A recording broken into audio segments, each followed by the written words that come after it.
Hey guys, what's up? Fan here again, and today I'm bringing you guys another video, and today's topic will be about Illidan. It's gonna be the, new reworked Illidan with all the his different talents, and I am going to talk about all of the talents, what I think about them, and give you guys the most common skill build and the one that I think is the best. Um, Anyways, you guys know the drill about this. So starting at level 1, what I mostly get is immolation, probably like 95% of the time. Um, the other two are decent. I think especially Battered Assault these days could be quite good if you're just really looking to hit hard in team fights. But I get immolation, and I think most people get immolation like 95% of the time just because it provides so much value throughout the entire course of a game. So no matter where you are, it's going to help you clear minion waves very, very quickly. Whereas if you don't have this, it actually takes a long time for you just to clear minion waves with auto attack and W damage. It also helps you merc a lot faster. Just like Odin and Immolation just has so much utility to it. And even in team fights, Immolation does deal damage to enemy heroes, and as Illidan you're always on top of someone, at least one person, right? And very often you'll be in the middle of like their entire team, so immolation gets a lot of value even in team fights. Not to mention it has a lot of niche uses, such as, if you're playing against a Zagara, you can easily clear all her creep, or if you're on Inferno Shrines, clear the shrines extremely quickly. So immolation just very good overall. Um, Battered Assault is pretty good if you get to auto attack consistently and they have like a lot of melee heroes, and you can always get this off. But like I said before, this just loses you so much utility if you take Battered Assault. Plus, Immolation also deals damage to heroes, and very often you're next to more than one hero, so Immolation does more damage in battles than most people think. And let's go to level 4. So as far as level 4 for this new Illidan, I think Friend or Foe is 100% taken all the time. It's just too good. Increased dive range by 20% is a very nice benefit, but the main thing that makes this 100% take is you can use dive on allied heroes. And this basically makes Illidan unkillable. So level 4, definitely want to take Friend or Foe, because before, when you were in the middle of a team fight, the only disengage you really had was Wing out or metaing out. And usually as Illidan, you want to be like metaing into the team. So if you're in a team fight here, this is as far as you can disengage, the length of 1W, which is not very far. Now pretend Arthas was my ally and the team fight was next to these towers, right? Now if the team fight was in these towers and I had to disengage, I can Q to my ally and then W away, or W away and Q to my ally. And if the team fight started over here and I ended up all the way over here, this is a huge disengage length, and this is what makes new Illidan almost unkillable, in my opinion, most of the time. And yeah, Friend or Foe is just the talent that makes that possible. It gives you insane disengage. It makes you jump in fights, just gives you so many different possibilities, and uh, you know, it's extremely good for surviving, and that's why it's taken 100% of the time, in my opinion. Um, on the level 7 talent tier, I think it's going to be Reflexive Block taken. And Reflexive Block here is just a very, very strong ability. As you guys may have noticed, they buffed Block in the last patch, so it's 75% of auto attack damage instead of 50, which is quite a significant buff. And the thing with Illidan is it only lasts 3 seconds, but that's more than enough time because you're going to be in the middle of their team. You're going to get auto attack twice in 3 seconds for sure. Thing with Illidan is even though your Q is on a 6-second cooldown, if I Q someone and I auto attack them, realistically the dive is up in 3 seconds or 3 auto attacks, right? So you can just constantly dive 2 blocks of charge, and then dive again, 2 blocks of charge, and basically you can weave dive and evasion so that you always have either block or evasion up, right? So you dive in, 2 blocks of charge. Once it gets procced, you can evasion, and then after your evasion's down, you can dive again, and then it's just you can chain it so much.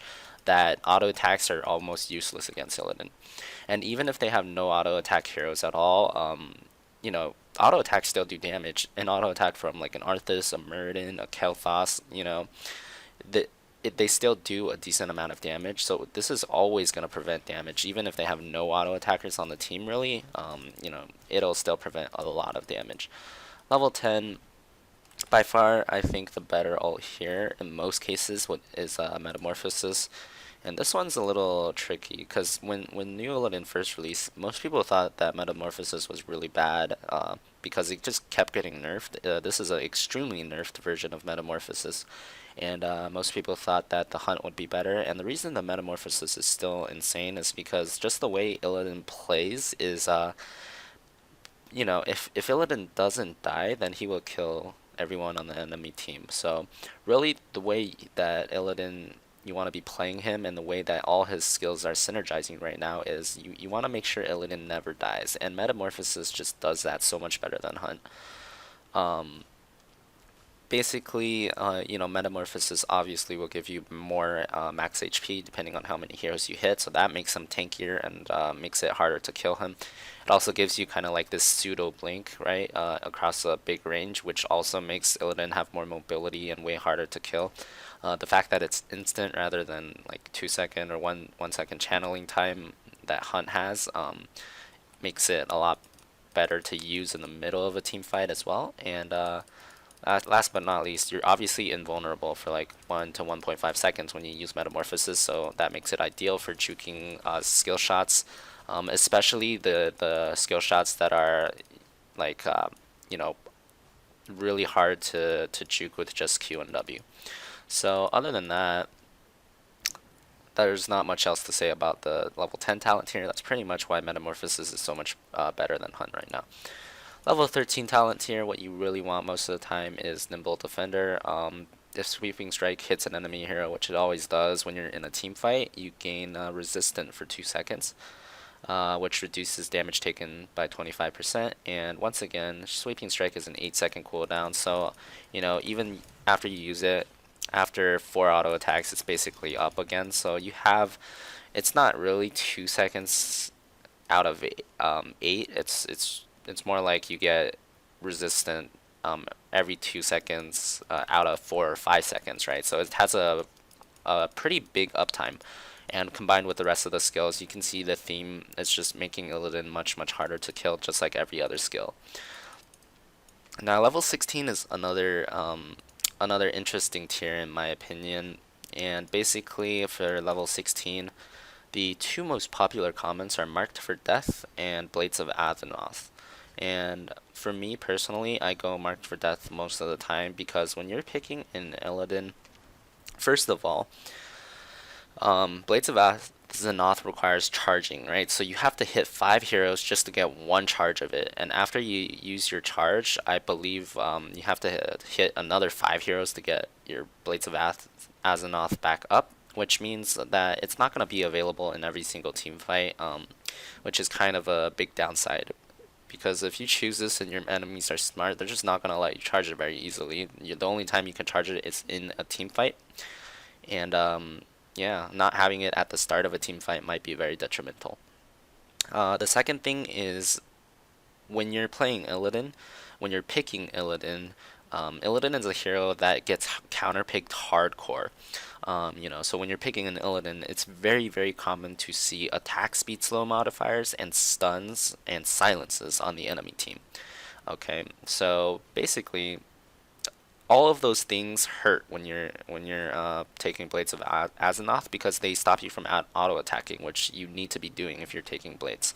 I'm gonna primarily be talking about the attack speed slow because obviously stuns and silences just hurt a hero in general, but very common you'll see like Muradin with reverb, right, and the double clap and BMO, and just very consistent auto attack slow. You'll see Azul very consistently. You'll see heroes take imposing presence if they can very consistently, and basically all of this just adds up to Illidan doesn't get to auto attack that fast that often. because he always gets counterpicked, and that's another reason why I usually don't like Blades of Azzinoth. I really like Mark for Death for the opposite of both of those reasons. As soon as you take Mark for Death, you're gonna have it through the entire fight. And the second you queue into the fight, this target is already marked. So in 2 seconds, you can jump to him again and do that bonus magical damage. Um, and yeah, another thing is, Blades of Azzinoth is kind of stacking melee damage or physical damage because it buffs your auto attacks, so you don't have very much magic damage, whereas Dive deals magic damage, so it makes you kind of a hybrid. So if the enemy team has a lot of imposing, they have a lot of block, if they're trying to guard against mass physical damage, it's really hard to guard against this build because you're doing both magical and physical damage. Um, and what else was I saying? So of course you have it as soon as the fight starts, guaranteed always, no matter what, as soon as you talent it, which is a big bonus in my opinion. And another thing is, yeah, even if your auto attack speed is slowed, like you don't even have to be hitting someone, right? Let's say if I'm trying to kill a Vala and there's just tons of people auto attack slowing me, as long as I Q her every once in like 4 seconds, even 5 seconds, as long as I stay in range to keep queuing her, the Qs alone will kill her eventually. You can see it deals basically 500 damage at level 20, which is not insignificant. It's actually pretty significant amounts of damage. It does twice the damage of Sweeping Strike, right? So Sweeping Strike is like 250, 260 damage at level 20. So you can kind of use that as a measure. It does quite a bit of damage, and it's realistically, Dive is on approximately a 2 to 3 second cooldown depending on how slow your auto attacks are or whether or not you're hitting anything. So every 2 to 3 seconds dealing 500 extra magic damage is pretty darn good. Other than that, let's see. We have the level 20. Level 20, most of the time I take Demonic Form now because permanent Demonic Form and CC reduction by 50% has always been very valuable. But on top of that now, you also only get your attack speed increase in Demonic Form. So in demonic form after you talent it at level 20. So the level 10 metamorphosis does not give you attack speed anymore. Only when you get this at 20 do you get the increased attack speed by 20%. And obviously attack speed synergizes with Illidan very, very well. Sometimes I will get Bolt of the Storm just because Bolt's such a good talent. But yeah, vast majority of the time, if I don't absolutely need Bolt for whatever reason, I'm going to talent Demonic Form here. And this is basically the build that I consider the most common build, the build that I see the most out of pro play, especially in Korea and China. This is it. So Immolation, Friend or Foe, Reflexive Block, Meta, Nimble Defender, Mark for Death, and Demonic Form. And hopefully I've explained my reasoning for most of these tiers and the talent choices. Hope you guys like this video. I'm probably going to be uploading a gameplay video as well, so you guys can check that out if you guys want to see the actual gameplay in Hero League. But other than that, guys, thanks for watching. Make sure to subscribe to the YouTube channel for future content.